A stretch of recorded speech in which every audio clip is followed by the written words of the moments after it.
வணக்கம். இந்த வீடியோவில் நம்ம இந்தியாவோட பவர் செக்டர் பற்றி பேசலாம். ஸோ இந்தியா வந்து நமக்கு தேவையான எனர்ஜி நீட்ஸை நம்மளே வந்து உற்பத்தி பண்ணுறோமா அப்படின்னு கேட்டிங்கன்னா, ஆமாம் இல்லை அப்படின்ற ரெண்டு பதிலுமே சொல்லலாம். இது ஏன்னா வந்து நம்ம பாஸ்ட்டில் வந்து நம்மளோட எலக்ட்ரிசிட்டி நீட்ஸ் வந்து மோஸ்ட்டாக வந்து தெர்மல் எனர்ஜி, அதாவது நிலக்கரி சம்மந்தப்பட்டு கோலை வந்து எரித்து அதுலேருந்து வரக்கூடிய எலக்ட்ரிசிட்டி தான் நம்ம மோஸ்ட்டாக யூஸ் பண்ணோம். அது போக கொஞ்சமாக வந்து ஹைட்ரோ பவர் இல்லை நியூக்ளியர் பவர் வந்து ஒரு விண்ட் பவர்லாம் யூஸ் பண்ணுவோம். பட் இப்போ வந்து ரீசெண்ட் இயர்ஸில் பார்த்தீங்கன்னா ஒரு மேஜர் மாற்றம் என்னென்னா, லாஸ்ட் ஒரு 5 இயர்ஸில் சோலார் எனர்ஜி வந்து ரொம்பவே பிக்கப் ஆயிருக்கு. இதற்கான காரணம் என்னன்னு பார்த்தீங்கன்னா வந்து உலக அளவில் வந்து சோலார் பேனல்ஸோட காஸ்ட் கிட்டத்தட்ட 80% வந்து குறைஞ்சிருக்கு.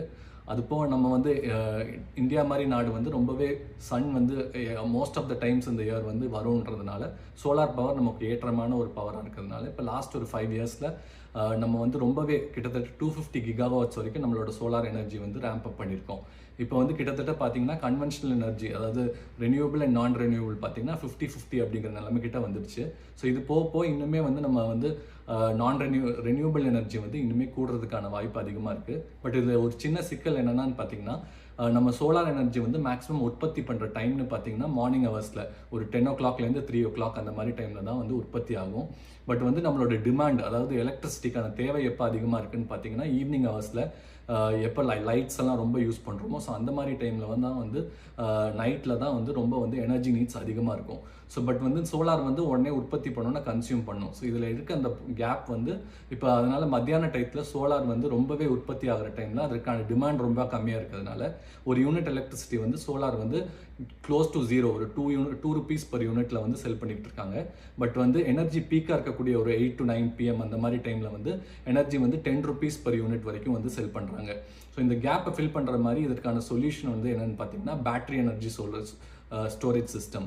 இது என்னன்னா வந்து நம்ம காலையில் தயாரிக்கக்கூடிய சோலாரை வந்து ஒரு பேட்டரியில் ஸ்டோர் பண்ணிவிட்டு அதை வந்து ஈவினிங் டைமில் டிமாண்ட் பீக்காக இருக்க டைமத்தில் யூஸ் பண்ணலாம். ஸோ பட் இது ஏன் இவ்வளோ நாளாக ஆகலைன்னு பார்த்தீங்கன்னா வந்து பேட்டரியோட எனர்ஜி காஸ்ட் வந்து ரொம்பவே அதிகமாக இருந்துச்சு. அது போக வந்து இந்த காலையிலைக்கும் ஈவினிங்க்கும் இருக்கக்கூடிய அந்த ப்ரைஸ் டிஃப்ரென்ஸ் வந்து ரொம்ப கம்மியாக இருந்துச்சு. பட் இப்போ பார்த்தீங்கன்னா வந்து நம்ம ஆஃப்டர்நூன் ஹவர்ஸில் வந்து சோலார் அதிகமாக ஜென்ரேட் ஆகும்போது 2 rupees per யூனிட் இருக்குது. பட் நைட்டில் வந்து 10 rupees per யூனிட் இருக்கிறதுனால ஒரு battery energy storage system setup பண்ணாங்கன்னா அதோட காஸ்ட் பேட்டரியோட காஸ்ட்டுமே ரீசெண்ட் இயர்ஸில் ரொம்பவே குறைஞ்சிருக்கு. ஸோ ஒரு பேட்டரி எனர்ஜி செட்டப் பண்ணும்போது 2 rupeesக்கு ஈவினிங்கில் வந்து ஆஃப்டர்நூனில் வந்து நம்ம அதை வாங்கிட்டு அதை வந்து ஸ்டோர் பண்ணி வச்சுட்டு ஈவினிங்கில் வந்து பீக் ஹவர்ஸில் 10 rupeesக்கு விற்கும் போது நமக்கு கிட்டத்தட்ட ஒரு 4 to 3 rupees வந்து நமக்கு மார்ஜின் கிடைக்கும். ஸோ இதை பேஸ் பண்ணி தான் வந்து நம்ம ஃபியூச்சர் வந்து க்ரோத் வந்து நமக்கு ரெனியூபிள்ஸில் வந்து நல்லாவே டெவலப் ஆகும். தேங்க்யூ.